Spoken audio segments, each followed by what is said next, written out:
Hello and welcome to Machine Embroider Your Life from American Quilter Society and Eversewn.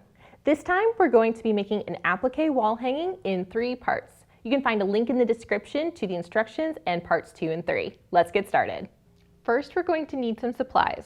I have water-soluble topping, I have temporary craft spray based, I have my 120 by 180 millimeter hoop, a marking tool, my seam ripper, I have a rotary cutter, and for fabric, I have a piece of batting and background material that are going to be larger than my block that I'm making and also large enough to hoop. I have a piece of fabric for my applique. I have a ruler, and of course, I have the Eversewn Pro app loaded on my smart device. Now we're going to spray baste our batting and background fabric together.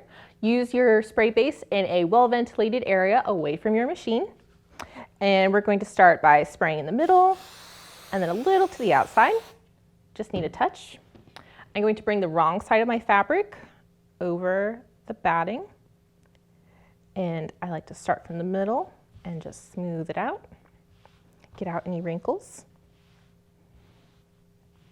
I'm going to let that dry, and while it dries, we're going to cut out our piece of topping. And we want it big enough to easily fit in our hoop. So I'm just going to trim that away. And we're using topping actually as a bit of protection on the bottom of our hoop. So I've got my outer hoop and then I'm laying down the topping on top of it.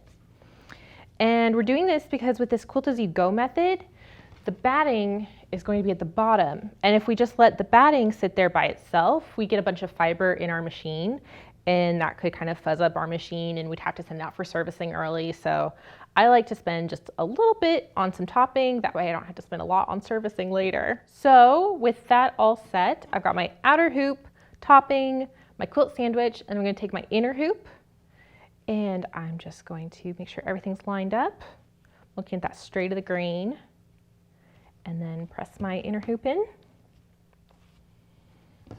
clamp it, and then I can flip it over, make sure my topping's all nice, get everything settled in just like I want it. And with that hooped, I'm ready to install it in the machine and move to my Eversewn Pro app. I've opened up my Eversewn app and we're going to click the Patterns tab. And the design we're doing today I purchased, so it's in the My Design folder. I've got 3 that I'm doing today, but let's start with this beautiful large flower. It's taking me to the information page, which has lots of great information about its size, the thread colors, and so forth. And everything looks in order, so I'm going to click the pencil button in the upper right corner.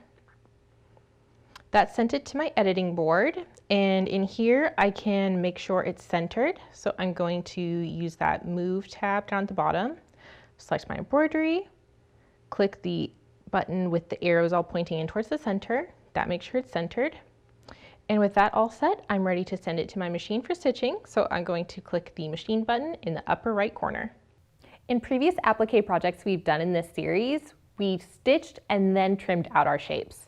For this one, we're going to cut out our shape first and then stitch it down. So I have a technique for you doing that. I have my printed out piece of the applique, and then I'm using a bit of freezer paper, and I'm able to lay the freezer paper over it with the shiny side down. And then on the paper side, I just use a plain old pencil and I'm going to trace out around that shape. Once I've done that, I'm able to take the shiny side of the freezer paper, put it on the top side of my applique fabric, and then with a warm iron, I'm going to iron it on, and it will stick, but it won't leave any residue. So with that ironed on, I'm then able to come in and trim it with a pair of scissors, just like so, and I get a very accurately cut out piece of applique. The first part of the stitch out is a placement stitch. So I've got my machine all set and we're going to start stitching.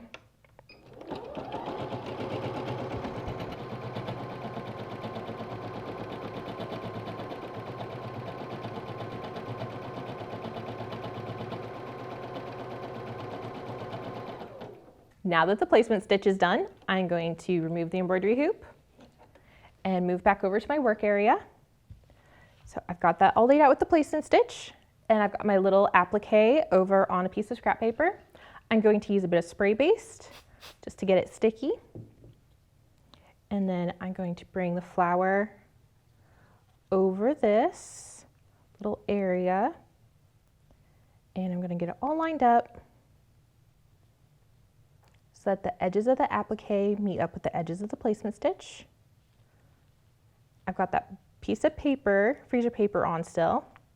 So as I start getting it placed really well, I'm going to peel it off and make any little last adjustments before my adhesive dries. And I really like that placement. So with that set, we're ready to reinstall the hoop.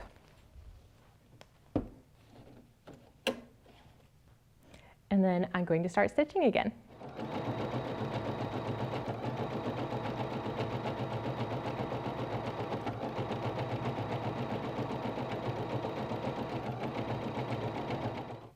We're ready for the last little bit of this stitch out. I've changed my thread color, and this is where I think it really comes to life. We're doing a quilt-as-you-go method using this topping to kind of protect our machine from the fluff of the batting. And so this last little bit of stitching kind of really gives it that quilted look. So with that all said, let's get it going.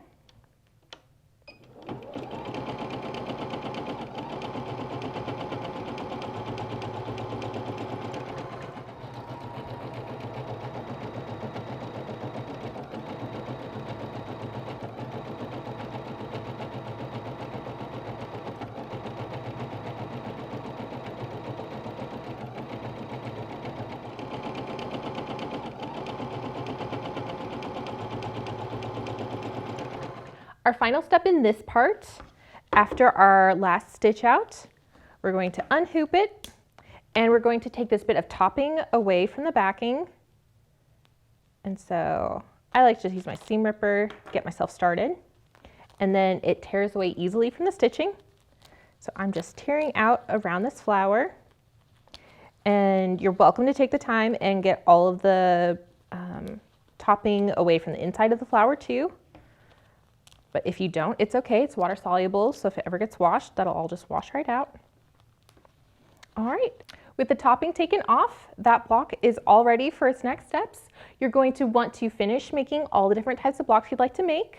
I have done 3 different designs here, and I've made 9 blocks total. Next time we'll be trimming them up, so stick around for that, and stick around to hear more about the Eversewn Sparrow X. A special thanks to our sponsor, Eversewn. I'm having so much fun making projects with my Eversewn Sparrow X.